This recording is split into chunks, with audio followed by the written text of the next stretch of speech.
Vous êtes en entretien et vous savez que vous devriez poser au recruteur des questions cruciales, mais vous ne savez pas lesquelles. Restez avec nous car dans cette vidéo, je vais partager 10 questions à poser à votre recruteur lors de l'entretien.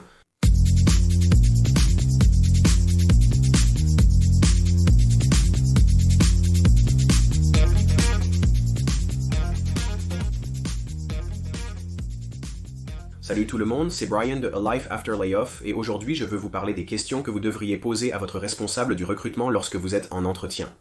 En tant que recruteur avec plus de 20 ans d'expérience dans l'entretien et l'embauche de milliers de personnes dans des entreprises renommées, j'ai parlé à de nombreux responsables du recrutement lors des entretiens.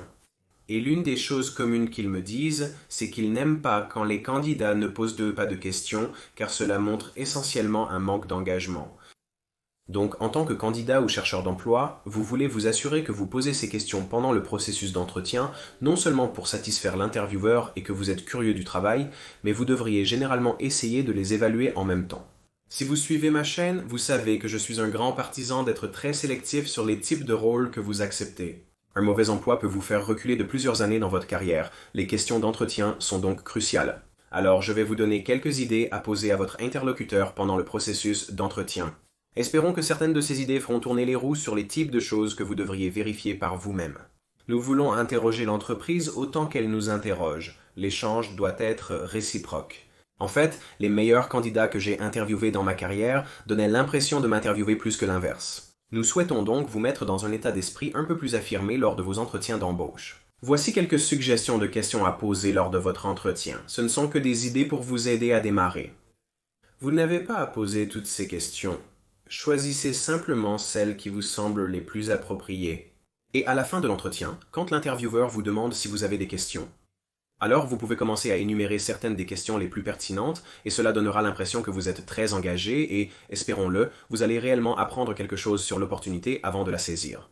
Avant d'aller plus loin, si vous voulez plus de vidéos d'un recruteur pour décrocher le job de vos rêves, n'oubliez pas de vous abonner. Passons à quelques questions que vous pouvez poser à votre responsable du recrutement. La première que je pose toujours est « Pourquoi ce poste est-il ouvert ?»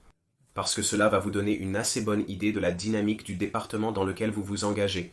Maintenant, si la personne qui était là avant vous a été licenciée, mise à pied, renvoyée ou a démissionné, cela vous donne une idée de ce qui se passe en coulisses, ou du moins cela vous donne une idée des choses que peut-être vous devriez creuser un peu plus.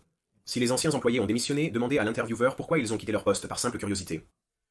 Écoutez ce qu'ils disent. Si leur insatisfaction venait du type de travail effectué, assurez-vous d'être satisfait des tâches qu'ils vont vous confier. Et s'ils ont été licenciés, cela soulève d'autres questions. Pourquoi ont-ils été licenciés? Dans quel domaine ont-ils échoué? Donc encore une fois, ce sont toutes des informations que vous tentez de rassembler comme données pour prendre la meilleure décision pour vous. Et si le poste est dû à un accroissement de l'effectif, cela signifie que le département et ou l'entreprise est en croissance et c'est généralement un bon signe. Donc la deuxième question que je poserai est quelle est votre vision pour ce rôle? Et j'aime toujours poser cette question à mon responsable du recrutement car je veux réellement voir quelle est leur vision à long terme pour le poste et pourquoi ils l'ont créé en premier lieu. Et si vous parvenez à glisser cette question tôt dans l'entretien, cela va réellement vous mettre en avantage car vous allez pouvoir adapter vos réponses tout au long du reste de votre entretien pour vous assurer que vous abordez les raisons pour lesquelles ils ont créé le poste en premier lieu. Ensuite, je leur demanderai quel est leur plus grand défaut en retournant la question contre eux. J'ai déjà fait une vidéo sur comment répondre si l'intervieweur pose cette question. Vous pouvez renverser la situation et demander à l'intervieweur quelle est une faiblesse actuelle dans votre département. Vous pouvez même aller plus loin et leur demander leurs forces. Vous cherchez à savoir où vous pourriez vous intégrer et si vos compétences correspondent à ce qu'ils recherchent. La prochaine question peut être « Comment voyez-vous ce rôle contribuer à résoudre certaines de ces faiblesses ou à accentuer certaines des forces ?» Leur réponse vous aidera à décider si vous vous alignez bien. Assurez-vous d'entrer dans une situation raisonnable où vous pouvez réussir. J'aime toujours demander « Comment mesurez-vous le succès dans les 30 premiers ?» 60 et 90 jours parce que nous voulons nous assurer qu'il y a des attentes raisonnables que vous pouvez raisonnablement atteindre. Et si le responsable du recrutement ne semble pas être bien aligné avec les réalités du poste, c'est une occasion pour vous de résister et de vous assurer que vous obtenez ces questions répondues. Vous pourriez vous retrouver à traiter avec un employeur à risque. J'ai aussi fait une vidéo à ce sujet. Donc, vérifiez cela si vous pensez avoir affaire à l'un d'eux. Mais ces types de questions vous aideront à déterminer si cela va être un bon ajustement culturel pour vous. Parce que nous savons tous que si vous arrivez avec des attentes déraisonnables, vous allez simplement être préparé à échouer et vous allez vous retourner assez rapidement.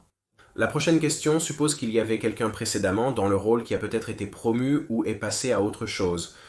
Mais vous pourriez leur demander qu'est-ce qui a rendu cette personne si réussie dans ce rôle.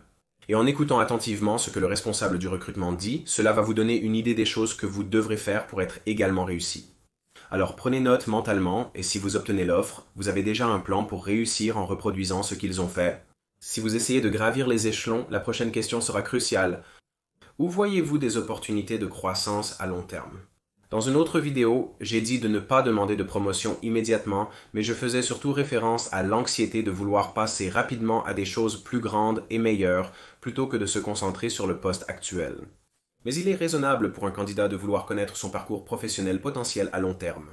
Je vous encourage donc à demander au responsable du recrutement sa vision à long terme pour ce poste, afin de vous assurer que vous n'allez pas vous retrouver dans une impasse. Mais montrez un grand intérêt pour le poste pour lequel vous passez l'entretien. La question suivante vous demande d'évaluer votre patron, ce que vous devriez faire.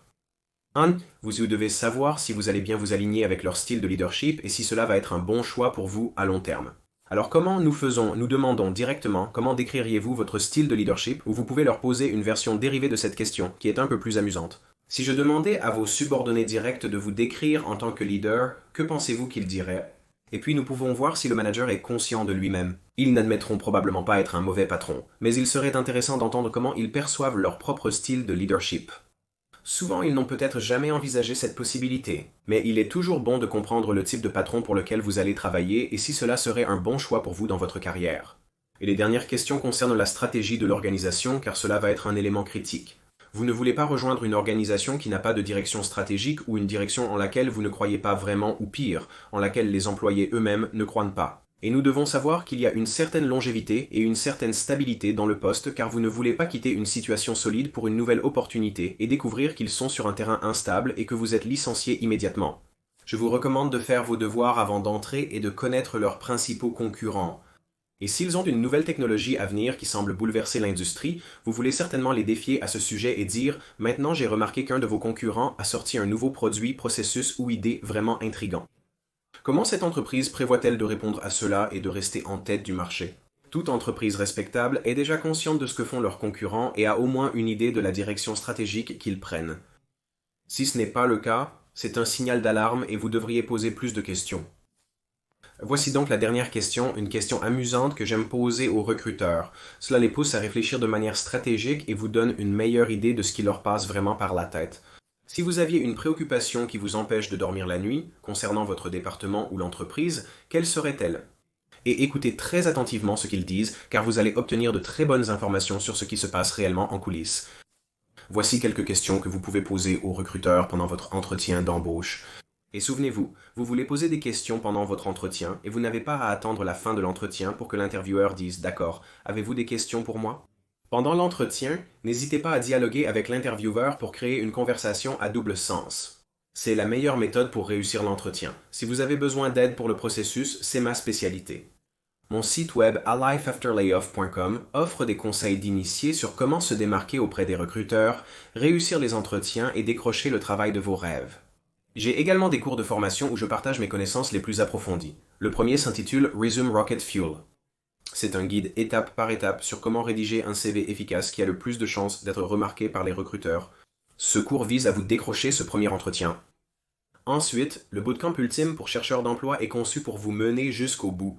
C'est mon cours le plus complet sur comment passer exactement à travers chaque étape du processus d'entrevue et finalement obtenir la meilleure offre possible. Lors des entretiens, rappelez-vous que vous faites quelque chose de bien. Continuez sur votre lancée, nous espérons vous mener jusqu'au bout. Merci d'avoir regardé, à la prochaine.